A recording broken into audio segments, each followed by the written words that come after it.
ഈശോ മിശിഹായ്ക്ക് സ്തുതിയായിരിക്കട്ടെ. ചെറുപുഷ്പം എന്ന് പരക്കെ അറിയപ്പെടുന്ന ഉണ്ണിയേശുവിൻ്റെയും തിരുമുഖത്തിൻ്റെയും വിശുദ്ധയായ കൊച്ചു ത്രേസ്യയുടെ ഓർമ്മ തിരുനാളാണ് ഇന്ന്. 1873 ജനുവരി 2 ഫ്രാൻസിലെ അലൻകോണിലാണ് 5 പെൺമക്കളിൽ ഏറ്റവും ഇളയവളായി മേരി തെരേസ മാർട്ടിൻ ജനിച്ചത്. അവളുടെ പിതാവ് ഒരു വാച്ച് നിർമ്മാതാവും മാതാവ് ഒരു തുന്നൽക്കാരിയുമായിരുന്നു.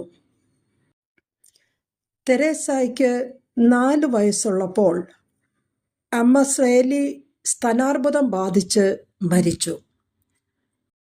ഒരു മാതൃകാ ക്രിസ്തീയ കുടുംബാന്തരീക്ഷത്തിലാണ് അവൾ വളർന്നു വന്നത്. ഒരു ചെറിയ കുട്ടിയായിരിക്കുമ്പോൾ തന്നെ കന്യാമഠ ജീവിതം അവളെ ആകർഷിച്ചിരുന്നു.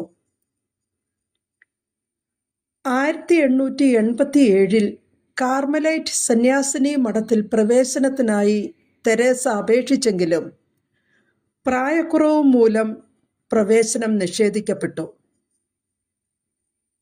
തെരേസയുടെ മൂത്ത സഹോദരിമാരിൽ 2 പേർ ഈ മഠത്തിലെ അംഗങ്ങളായിരുന്നു. 15-ാമത്തെ വയസ്സിൽ കർമ്മലീത്ത മഠത്തിൽ ചേരുവാൻ അവൾക്ക് അനുവാദം ലഭിച്ചു. അടുത്ത 9 വർഷക്കാലം അവൾ ഒരു സാധാരണ സന്യാസ ജീവിതം നയിച്ചു. ഈ കാലയളവിൽ പ്രത്യേക അത്ഭുത പ്രവൃത്തികളോ തീവ്ര വ്രതാനുഷ്ഠാനങ്ങളോ ഒന്നും സംഭവിച്ചതായി രേഖപ്പെടുത്തിയിട്ടില്ല. എന്നാൽ ഏറ്റവും പ്രധാനപ്പെട്ട കാര്യം സാധാരണ ദൈനംദിന ജോലികൾ പരിപൂർണ വിശ്വസ്തയോടെ ചെയ്യുകയും ദൈവത്തിൻ്റെ പരിപോഷണത്തിലും കാരുണ്യ സ്നേഹത്തിലും ഒരു നിഷ്കളങ്കമായ കുഞ്ഞിൻ്റേതുപോലുള്ള പെരുമാറ്റവും സദാസമയവും മറ്റുള്ളവരെ സേവിക്കാനുള്ള സന്നദ്ധതയിലും അവൾ വ്യാപരിച്ചു. തന്നെ കണ്ടുമുട്ടിയവർക്ക് അവൾ ഈശോയെ പകർന്നു നൽകി. വിശുദ്ധിയുടെ ഉന്നത ശ്രേണിയിലെത്തി.